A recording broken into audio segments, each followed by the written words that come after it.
Veer ji, typing में हुई उस गलती को मैंने सुधार दिया है। आपकी पूरी कहानी आपके संदेश और मेरी अपील के साथ अब बिल्कुल सही तरीके से यहां है।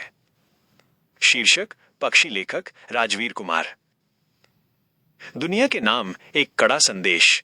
आज का इंसान आधुनिकता की अंधी दौड़ में इतना खो गया है कि उसे प्रकृति की चीखें सुनाई नहीं दे रही हैं। हम अपनी सुविधाओं के लिए 4G और अब 5G मोबाइल टावर तो खड़े कर रहे हैं, लेकिन उनसे निकलने वाला रेडिएशन मासूम पक्षियों के लिए काल बन रहा है। याद रखिए, अगर ये पक्षी विलुप्त हो गए तो पर्यावरण का संतुलन पूरी तरह बिगड़ जाएगा। कीट पतंगों की संख्या इतनी बढ़ जाएगी कि इंसान का जीवित रहना मुश्किल हो जाएगा। ये चेतावनी है, या तो हम प्रकृति और इन बेजुबान पक्षियों की रक्षा के नियम बनाएं, वरना आने वाला समय विनाशकारी होगा। कहानी।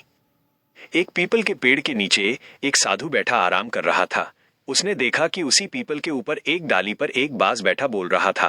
क्या छोटे छोटे पक्षी कौवा के साथ खेल रहा है? कौवा तो बड़ा है, फिर भी इन छोटी चिड़ियों के साथ क्यों खेलता है? कौवा को इन छोटे चिड़ियों के साथ नहीं खेलना चाहिए। बाज अपनी नजर को घुमाता है तो देखता है कि वहां एक प्यारा कौवा बैठा आराम कर रहा है। बाज बोलता है, ओ, तो तुम यहीं पर हो। कौवा बोलता है, और बोलना है आपको? बाज बोलता है, क्या तुम जैसे छोटे पक्षियों से बोलना। तुम्हारी छोटी उड़ान, छोटी सोच और छोटे छोटे पक्षियों के साथ रहना। प्यारा कौवा बोलता है, हम सही में आपसे छोटे हैं, मगर आपसे अच्छे भी हैं। और हाँ, हम आपसे दूर उड़ नहीं सकते हैं, मगर गांव शहर के लोगों के साथ खुशी से रहते हैं। कभी बच्चे के साथ तो कभी बूढ़े जवान के साथ मस्ती करते हैं। हमें गांव शहर के लोग खाना पानी देते हैं, और आपको कौन जानता है आप किसके साथ खेलते हैं। हम नीचे उपस्थित झील, नदी, पोखर, तालाब में नहाते हैं, और यहां तक कि बहती गंगा का पानी पीते हैं। बाज दादा, हम तो बच्चे के हाथ से उछाला हुआ रोटी भी खा लेते हैं। बाज दादा, ऊंची उड़ान अच्छी बात है, मगर वो ऊंची उड़ान किस काम की जिससे किसी को फायदा ना हो। पक्षियों में मिलजुल कर रहना ही अच्छी बात है। किसी दूसरे पक्षी का घोंसला टूट जाए तो दूसरे पक्षी मिलजुल कर घोंसला बनाते हैं। बाज प्यारे से कौवा की बात सुनकर शर्मिंदा हो गया और बोलता है, आपने मेरी आंख खोल दी, हमें माफ कर दीजिए। आज से मैं भी आप लोगों के साथ रहूंगा। ये सब बात एक साधु सुन रहा था।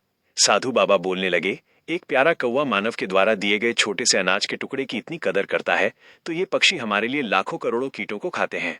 ये बात दुनिया के सभी लोगों को पता है, मगर मानव आज 1G, 2G, 3G से 4G तक आ गया है, जिससे हमारे पर्यावरण में उपस्थित पक्षियों को काफी तकलीफ एवं हमारी पृथ्वी को भी बहुत सी मुसीबतों का सामना करना पड़ता है। पहले हम सब बहुत सारे पक्षी देखा करते थे, अब उनमें से कुछ ही बचे हैं।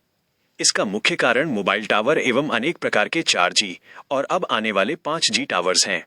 मोबाइल टावर्स के रेडिएशन से बहुत सारे पक्षी बांझ हो गए हैं और विलुप्त हो रहे हैं। अब पक्षी नहीं रहेंगे तो उन लाखों करोड़ों कीटों, पिल्लुओं को कौन खाएगा? चलिए, मान लिया आप दुनिया वालों ने उन कच्चे पिल्लुओं को खा लिया, तो देखिए न कैसा कोरोना वायरस आया है। ये तो आप लोगों को मालूम ही होगा। और अब आप लोग 5G लाने की सोच रहे हैं। तो सुनिए, हम भी आधुनिक चीजों का सम्मान करते हैं, मगर जिससे वायुमंडल में हलचल हो जाए, जिससे पर्यावरण को नुकसान सहना पड़े, तो हम विरोध तो करेंगे ही। अब हम चुप नहीं रह सकते। आप लोगों को पक्षियों की सेवा करनी ही होगी। नए नए नियम कानून बनाने ही पड़ेंगे।